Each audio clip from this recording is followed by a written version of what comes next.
Hi everybody, I'm Paddy Hunter-Murphy, and this is the Senior Pickleball Tips Podcast, where we discuss everything pickleball as it relates to us seniors. Oh, hi everybody. Well, today I have with me Ron Ponder, that some of you may know about and some of you may not. But he is pretty much Mr. International when it comes to pickleball. I was just going to say hi and have a chat with him. He's been all over the world promoting pickleball, and he's a part of the Global Pickleball Federation. Ron, hi, how are you doing? Hello, I'm doing great. Good. As always. That's always good. I love that. Yeah. I had a decision to make this morning, and I could be either sorry or great, and I went with great. So always good, always good. And as you Americans always say, it always sort of, us British always find it hard when Americans say, I'm awesome. But anyway, great is good. Yes. Ron, you are an amazing fellow doing amazing things, but let's start at the beginning. And it's a question I always ask everyone on this podcast. What's your pickleball story? How did you get into it? What's it all about? So I was invited to play pickleball by a fellow, and I said, well, I don't know what that is, but sure, okay, I'll go and see, just like we all do. And I had played tennis, I had played racquetball, I'd played everything. And so I got hooked on it. And I was at a vacation home that I've got in the States. Yeah. And so I played for a couple of days, went back home to my permanent home. About 6 months later, I came back and I thought, I could play that game that we played last time, pickleball. Yeah. I remembered what it was because it's a unique name. Played for a couple of days, came back 6 months later and realized at that point that I was looking forward to playing that game. So I did, and I thought, well, I'll check back home and see if anyone plays. Probably not, because if I hadn't heard of it, no one else had probably ever heard of it. But we had a club with 400 members. We now have upwards of 3,000 members in our club. And so then I played every day for 3 weeks. At the time, I was coming over to Europe every year and riding my bicycle. That was my sport, bicycling, for 5 weeks. And I ended up in London that year because of rain and everything. So I was just riding my bike in London, and I discovered the South London area pickleball, played with them for about a week. And then one day they said, hey, next week we're going to Madrid to play in a tournament. Whoa. And I said, well, I'm not doing anything. I'll come watch. And they're like, oh no, come play. And so I ended up playing. I really enjoyed it. And at that point I was hooked. Yeah. Addicted from that point onwards. Addicted. How amazing. Go on. My elevator speech, when people say, what is pickleball? I'm like, well, it's a cross between tennis and ping pong and crack cocaine. So that's a good one. I quite like that one. that pretty much says it all. So very good. I had a really good time at this tournament in Madrid. And so I played in a tournament back home in the States when I got back. And I didn't do very well because I wasn't very good. But as I walked out to my car, I heard them announce over the loudspeaker, we really need referees. If you know the rules, you can be a referee. So I had just read the rules the week before. I came back, I checked in with them. I followed one guy for one game to 21, and then I was a referee. And that's not the way it works nowadays. No. But it turned out that I was pretty good at refereeing. And so that's what I'm really known for. I'm known for my refereeing more than my playing ability. So, and hopefully that's a good thing, not a bad thing. That's a good thing. That's a good thing. I wish my playing was better, but my refereeing is top notch. Well, that's fantastic. So, I mean, you were really key in a lot of the refereeing and DUPR and things like that. So tell us a little bit about that. Refereeing is a lot of knowing the rules, but also being able to administer them confidently so that the players know that that you're not in charge of the match, but that you're there to make sure everything's fair. Yeah. And that the rules are followed. And, like I tell people, I do not have a monkey in this circus. I don't care who wins. I just want everything to be fair. So, and I guess I exude that confidence or competence, maybe. And so, I'm, I guess, known for that. And I'm an outgoing guy. I like to meet people, and that doesn't hurt either. So I'm kind of a go-to guy on a lot of big matches, I guess. And not that there's not 20 other people who could do it every bit as well as I can. It just sometimes happens. And then I travel easily. I've got the means of doing that, so I travel around the world. Well, that's amazing. I know that you've been to many places, and I know that you bring pickleball to many places. And I read somewhere you were the go-to guy to send off to the far reaches of this wonderful planet of ours. So tell us a little bit about that. I think you were in Madagascar, is that correct? Yeah. So a guy in Madagascar, and I'm the Director of Officiating for the Global Pickleball Federation. And Madagascar, so there's like 55 countries in Africa, and 26 of them belong to the Global Pickleball Federation. One of those is Madagascar. Yep. And a guy contacted me and said, "Hey, can you come ref our national tournament?" And I'm like, and it just so happened that it was the weekend after I was going to be in Egypt anyway, refereeing a tournament. So you're on the same continent, sort of. I was on the same continent. Now, Egypt and Madagascar are not close together. I know. But it's closer than Oklahoma in the United States is to Madagascar. So after a lot of negotiation, I ended up down there. And the negotiation really was how many people are going to be playing in this tournament. And, like that. I never charge anyone for my coming there. It's a service I provide.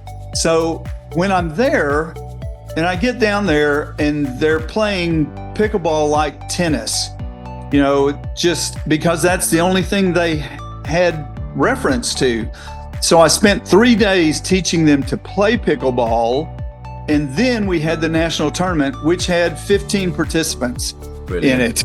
But I asked the guy, I said, so do you have any idea who I am? Do you know who I am? And he goes, "No, I'm sorry, Ron. I don't know who you are." I said, "So why did you ask me?" And he goes, "Oh, because the guy in Zimbabwe said to ask you and you would come." So that's my reputation, I guess. Absolutely brilliant. I absolutely love it. At Senior Pickleball Tips, I think we're now at around about 105,000 members, which is phenomenal. And I know, Ron, that you've contributed to some of our comments and stuff, so thank you for that. We're in at the moment about 55 countries, so we're really proud of that. That's amazing. Nearly 90% of our members are from the US. Having said that, I'm very, very keen to build up the membership in other countries. I personally am a very well-traveled guy. I've been probably to about 100 countries. There you go. In all different ways and guises. So I'm very keen to sort of build up the international aspect of that. Do you have any advice for me at Senior Pickleball Tips to try and recruit members from other countries around the world? Well, obviously, pickleball originally started with an older age group, demographic-wise. It has transitioned a lot. The largest demographic now is the 25 to 34 age group. But obviously, those people will be growing up. Yeah. And hopefully, the vast majority of them will reach the senior thing.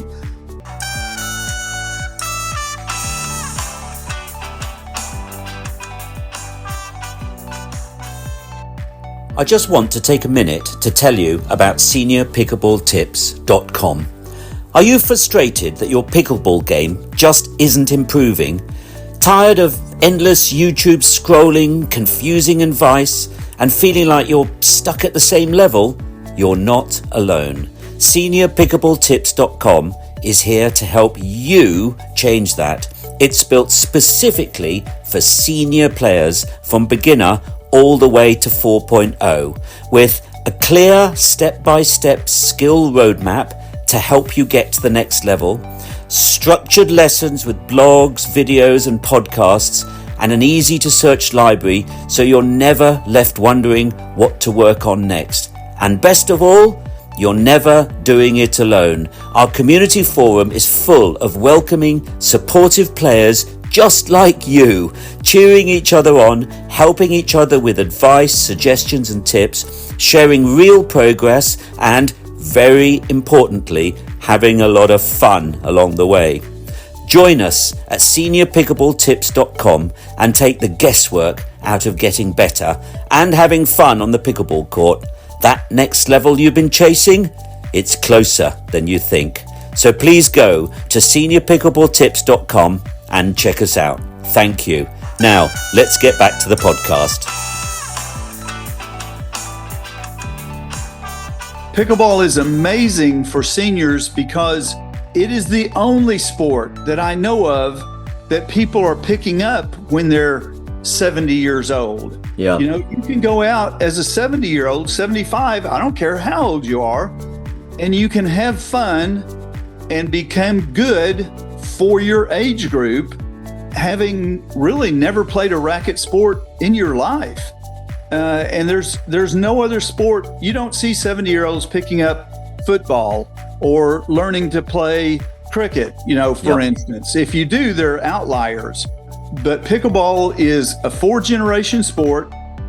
A granddad who's 90 years old can play with a great-grandchild who's 7 years old, and both of them will have a good time. So that's truly amazing. And your group will grow simply because as more people get on the bandwagon, you know, I say that the rest of the world really is kind of where the States were in 2010, 2012. You know, the growth pattern for pickleball was kind of flat for 50 years. In 2012, it kind of started ticking up. With COVID, it just exploded. So the rest of the world is probably five years behind the States, and it will go crazy. Yeah, I completely agree with you. I mean, I think it is already going crazy. I mean, on my travels, and I've done a podcast or two on this if anyone's interested, but you know, I've played and talked to people in Mexico, Belize, Thailand, Philippines. I'm heading out to Australia for the Christmas period and coming back via Malaysia and Thailand again. So I always take my paddle, and I always try and find somewhere to play, and I always try and find someone to interview and have a chat with. But it is going in Asia and Southeast Asia, it's going completely crazy. Vietnam is just, and it's been a pretty big force in Malaysia for a few years. But Vietnam, you might have heard the sound last week. It was this thump from the eastern skyline. That was Vietnam discovering pickleball. They are nuts for it over there. They're building something like 100 courts a week in Vietnam. And and obviously Asia with its paddle racket culture, and the fact that they've got a lot of badminton courts already built into the infrastructure. It's just an automatic. Yeah, I mean, I heard that Malaysia has more DUPR registrations per head of population than any other country in the world at the moment. I don't doubt it at all. Well, a year ago, I predicted a Vietnamese world champion in 5 years' time. That was a year ago, so we got 4 years to go. I don't think it'll take that long, but yeah. Okay. But I agree with you. The best players in the sport will be from China, from Vietnam shortly. Thanks, Ron. I just want to ask you, come back a little bit about refereeing, If anyone's interested in becoming a referee, well, what's the route in? I mean, I can imagine there may be some people who have played a bit of pickleball, they're getting on a little bit more in years, and anyway, just might be interested in that refereeing route. So certainly in the States, the USAP.org website would be where you would go and search for officials, refereeing and officiating, and you'll find information about who to contact locally, nationally. There's just a huge web of, we're up around 800 trained referees in the United States and Canada. Wow. And so we can hook you up. As far as the rest of the world, the European Pickleball Federation is reaching an agreement shortly, maybe this next week, with the USAP about providing training for European Pickleball Federation referees. And our thought process is the USAP, representing the United States, is a member country of the Global Pickleball Federation. And we know that eventually everyone will join the Global Pickleball Federation. That's just that's where the sport is headed. And when they do join us, we want the referees to already have been trained in the proper methods. Yep. Not that we are necessarily the proper method, but we're about the only method. So I guess we're the proper method. And that way people don't have to relearn how to do stuff. So that's why the USAP, and I'm a certified ref with the USAP also, that's why we're working on an agreement with the European Pickleball Federation to provide that training. And then otherwise you can just contact me and I'll hook you up with, I've got an urgent request from Ukraine to provide referee training for some of them. So I've got requests from Iran and Ukraine. And so those both present challenges for my family to let me do that. So there's adventure and excitement I can see in both those countries. Now, you're part of the Global Pickleball Federation. You got 66 countries, I understand, with maybe 30 in the pipeline. So that's like coming onto 100 countries, which is absolutely amazing. One question I know listeners will be asking is, which I've talked about before, is, how on earth can pickleball be a part of the Olympics? The goal and the problem, the IOC requires there be a single governing body, international governing body. And the problem right now is that pickleball has 3. And all of our missions are to get into the Olympics. Whether pickleball gets into the Olympics or not really doesn't matter to the player playing in a club league or not. We're still going to play whether we get into the Olympics or not. We're still going to enjoy it. We're going to have a good time, and we're going to bring other people into the sport. But the Olympics do represent kind of a certification that what you're doing is a real sport, and it's authentic, and there's governance to it and all that. The Global Pickleball Federation counts the United States, Canada, Australia as member countries. And so in our mind, there's just no way the IOC is going to recognize one of these other global federations if they don't have those countries as a member. For instance, the US and Canada, there's 140,000 paid memberships in those 2 countries.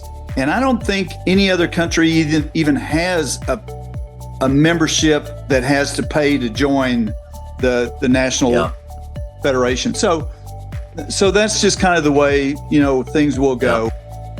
We've got to get to that single federation.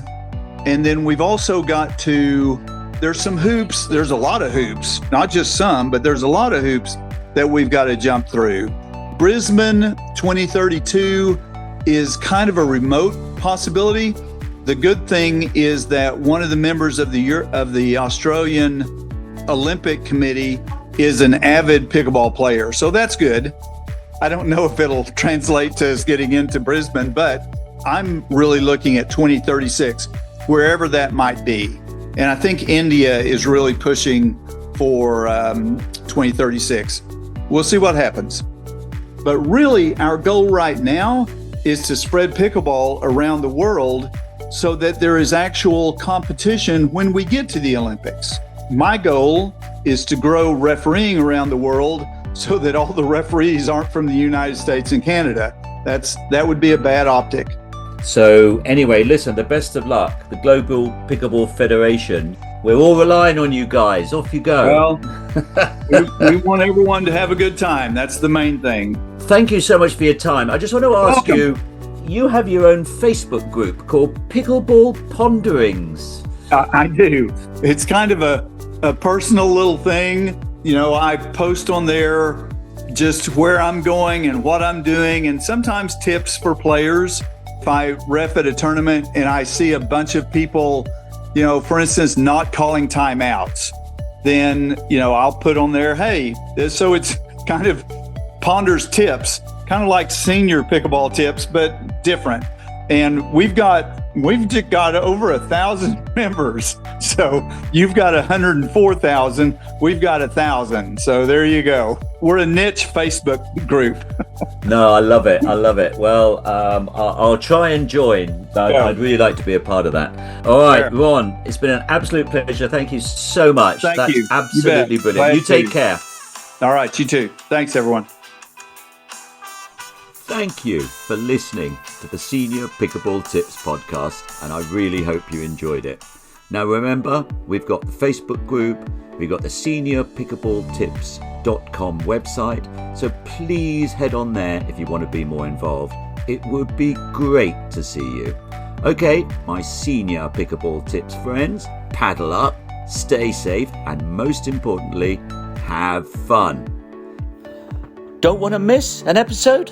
Then follow and subscribe to the Senior Pickleball Tips podcast. Find it on Spotify, Apple Podcasts, or Amazon Audible, or even just ask Alexa.